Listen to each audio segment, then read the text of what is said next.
মা চল তোকে নিতে এসেছি। সে কি শ্বশুরমশাই, কালকেই তো আপনার মেয়ে আপনার বাড়ি থেকে ঘুরে এলো, আর কিছুদিন যাক আমরা দুজনে গিয়ে ঘুরে আসবো। তোমায় কে যেতে বলেছে? আমার মেয়েটা গেলেই হবে।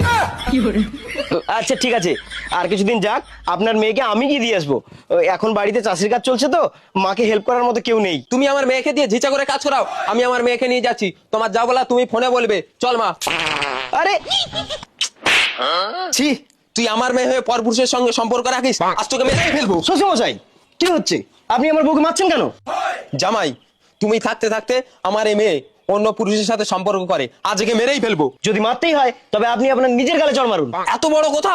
হ্যাঁ শ্বশুরমশাই, একটা বিবাহিত নারী তার স্বামীর ঘরে থেকে যতটা সুন্দর ও পবিত্র থাকে, ঠিক ততটাই অপবিত্র ও নষ্ট হয়ে যায় সেই মেয়েটা বিয়ের পর বাবার বাড়িতে। কারণ বাবার বাড়ি হলো এমন একটা জায়গা যেখানে বিয়ের পর মেয়েদের কোনো নিয়ম শৃঙ্খলাই থাকে না।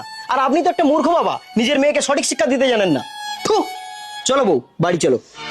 কিন্তু স্বামী, আমি তো নষ্ট হয়ে গেছি। কে বলেছে তুমি নষ্ট হয়ে গেছো? বিয়ের পর তার স্বামীর ঘর হলো তার কাছে মন্দির, আর সেই মন্দিরে প্রবেশ করলে কোনো মেয়েই অপবিত্র থাকে না। চলো।